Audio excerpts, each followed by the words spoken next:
Latest updates ఎప్పటికప్పుడు పొందడానికి big TV WhatsApp channel follow అవ్వండి. లింక్ డిస్క్రిప్షన్ లో ఉంది. అంటే మీరు ఎక్స్పెక్ట్ చేశారా? అంటే పార్టీ దెబ్బతింటోంది, ఈ వ్యవహార శైలి వల్ల ఇబ్బంది పడి వచ్చే ఎన్నికల్లో పార్టీ ఓడిపోతుందన్న భావనలోకి వచ్చారు మీరు అంతకుముందు? వచ్చానండి, నేను వచ్చాను. నేను అన్ని ఇప్పుడు ప్రాబ్లం నా రాత ఎట్లాంటిదంటే, మాగుంట శ్రీనివాసరెడ్డి గారు చిన్న రేవంత్ రెడ్డి గారి ఫంక్షన్కి వెళ్ళాడని చెప్పి ఎంపీగా టికెట్ చేసావు. ఓకే, దాదాపు 17 మందికి ఎంపీలు చేసాడు రేవంత్ రెడ్డి ఫంక్షన్కి పోయారని. ఓకే, నేను గన్మెన్ను సరెండర్ చేసి నాకు అది జరగలేదని చెప్పినా నన్ను తీసేలా.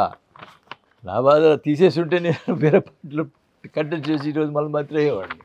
ఎందుకంటే చెప్తున్నాను, ఎలక్షన్ ముందులే నేను పోవాలని డిసైడ్ చేసినాను. బాబు గారితో మాట్లాడాను. బాబు గారు పాపం ఆఫర్డ్ మీ. ఓకే,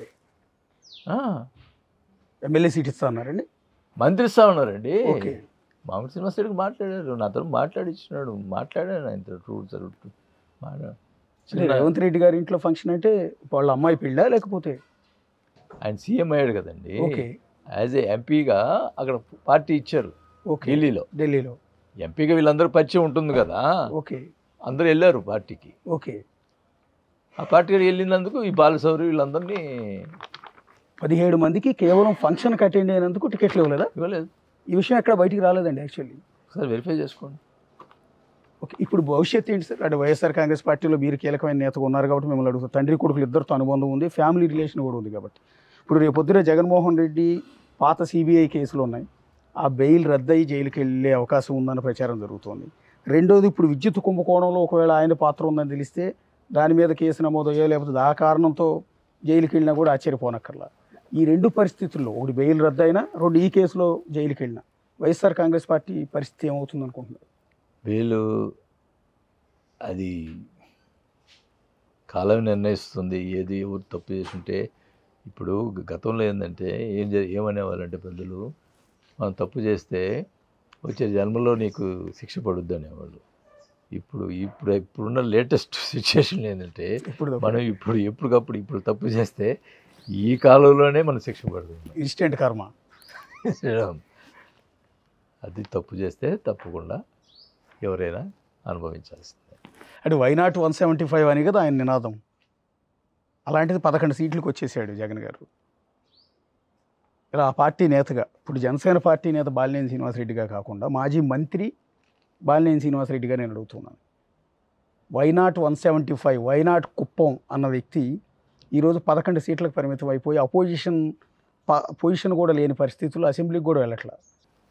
అంటే పథకాలు ఇచ్చాడండి, కొన్ని పథకాలు. ఆ పథకాలే నన్ను గెలిపిస్తాయి అనేది ధీమాతోటి ఉంటాం. ఫస్ట్ కార్యకర్తలను విస్మరించటం, కార్యకర్తలను పక్కన పెట్టడం. కార్యకర్తలకు ఏం జరిగింది? పోనీ ఇప్పుడు ఓడిపోయిన తర్వాత రియలైజేషన్ ఉండాలి కదా. కార్యకర్తలు ఏదో తప్పు జరిగింది, బాగా చూసుకుంటానని ఒక మాట అనాలని. ప్రజలు తప్పు చేశారంటే ఏం చేయాలండి? ఇప్పుడు ప్రజలు తప్పు ఎందుకు చేస్తారు? నువ్వు తప్పు చేస్తే కదా ప్రజలు. నువ్వు మంచి చేస్తే, ఇప్పుడు పక్క రాష్ట్రాల్లో 4 సార్లు 5 సార్లు కంటిన్యూ సీఎం ఉన్నారు, వాళ్ళు ఎందుకు ఉంటున్నారు? ఇప్పుడు సోషల్ మీడియాలో పోస్టింగ్లు పెడుతున్నారు అని అసభ్యకరంగా ఈవెన్ షర్మిల గారు, విజయమ్మ గారితో సహా అందరి మీద తప్పుడు పోస్టులు పెట్టిన వాళ్ళందరినీ ఇప్పుడు చంద్రబాబు సర్కార్ అరెస్ట్ చేస్తుంది. అది కూటమి ప్రభుత్వం అరెస్ట్ చేస్తుంది. అరెస్టులు చేస్తున్న సందర్భంలో మా వాళ్ళని అన్యాయంగా నువ్వు అరెస్ట్ చేయిస్తావా? మళ్ళీ నెక్స్ట్ వచ్చేది నేనే సీఎంగా, మీ అందరి సంగతి చూస్తానని అధికారులని, అఫీషియల్ని, పోలీసులు బెదిరిస్తున్నారు. కానీ అధికారులు రాని చూద్దాం అంటే మిమ్మల్ని మళ్ళీ అడుగుతున్నది. అందుకే మళ్ళీ వచ్చే అవకాశం ఉంటుందా జగన్మోహన్ రెడ్డి? నమ్మాలి కదండి పబ్లిక్. అంటే కొన్ని విషయాల్లో ప్యానిక్ అయ్యారండి, పబ్లిక్ ప్యానిక్ అయిపోయారు. అసలుకి మీరు ఓటు ఎవరికి వేసారని నేను సర్వేలు పోతే చెప్పుకోలేని పరిస్థితి. మేము వైసీపీకి వేయటం లేదు అని అంటే ఏమవుతుందో అని భయపడిన పరిస్థితి కూడా ఉంది. అని ఇప్పుడు ఆయన ఏమంటున్నాడు, టోటల్గా గెలుపు నా వల్లే గెలుస్తారు అని చెప్పినాడు. ఇప్పుడు అందరూ ఓడిపోయినారు, ఇప్పుడు అందరూ ఆయన వల్లే ఓడిపోయినట్టే కదా. అది కూడా ఒప్పుకోవాలిగా, ఒప్పుకోవట్లేదు కదా అట్లా. ప్రజలు తప్పు చేశారంటున్నాడు. థ్యాంక్ యూ బాలినేని శ్రీనివాసరెడ్డి గారు. ఇది సెకీ ఒప్పందం గురించి అందులో తన పాత్ర ఎక్కడా లేదు, ఎక్కడైనా ముడుపులు తీసుకున్నట్టు లంచాలు తీసుకున్నట్టు ఏమాత్రం ప్రూవ్ చేయగలిగితే ఎంటైర్ ఫ్యామిలీతో సహా ఆత్మహత్య చేసుకుంటాను అని బహిరంగంగా ఒక సీనియర్ నేత మాజీ మంత్రి బాలినేని శ్రీనివాసరెడ్డి చెప్తూ ఉన్న పరిస్థితి ఉంటుంది. సో ఈ నేపథ్యంలో ఏం జరగబోతోంది, విచారణ ఏ విధంగా ముందుకెళ్ళబోతోంది ఏంటనేది చూడాల్సి ఉంటుంది.